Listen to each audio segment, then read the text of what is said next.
Cette phrase, on l'a tous entendue au moins une fois. Elle veut dire tellement de choses pour celui qui l'a dit, et elle est tellement incomplète pour celui ou celle qui l'entend. Je reviens de loin. Par le biais de cette phrase, on comprend que la personne l'ayant prononcée a dû certainement vivre une épreuve que d'autres auraient eu beaucoup de mal à surmonter. Ou alors cela lui a permis d'évoluer à un point qu'il ou elle voit le monde et ceux qui y vivent de manière totalement différente. Qu'avec les reculs, ce fait qui à la base est certainement dramatique lui a permis d'atteindre un degré de pleine conscience qu'on ne peut pas acquérir si nous n'avons pas été aussi loin. Les questions que l'on peut se poser sont donc, dans quel cas de figure utilisons-nous cette phrase? Pourquoi? D'où revenons-nous au juste? Est-ce que ce voyage nous change de façon irréversible? C'est ce que nous allons voir dans cette vidéo. Il y a deux cas de figure où l'on utilise cette phrase. La première est quand on veut appuyer le fait qu'on est admiratif d'une personne qui a su se relever d'une épreuve difficile ou qui a réussi à atteindre un objectif qui en apparence était voué à l'échec. La deuxième, celle qui nous intéresse, est quand l'intéressé le signifie aux autres. Car le fait que cette personne a ce sentiment d'avoir parcouru un voyage périlleux, on peut comprendre que ce périple l'a changé,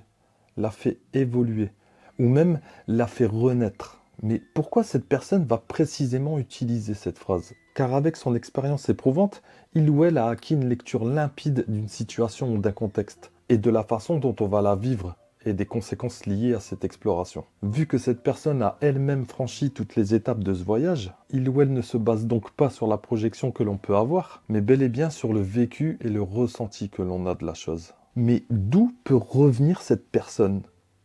D'un long voyage au plus profond des entrailles de son fort intérieur. Là où nous sommes testés d'une manière parfois extrême et où l'on peut découvrir ses propres limites et surtout son potentiel.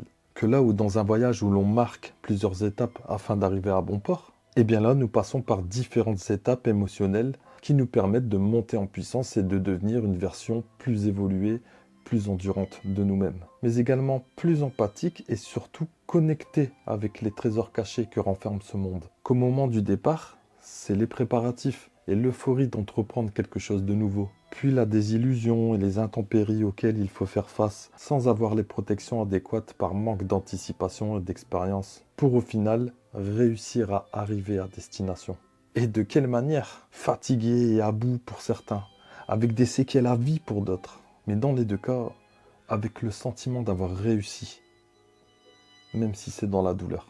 Et justement, plus on obtient les choses dans la douleur, et plus on ressent ce sentiment de fierté et d'indestructibilité.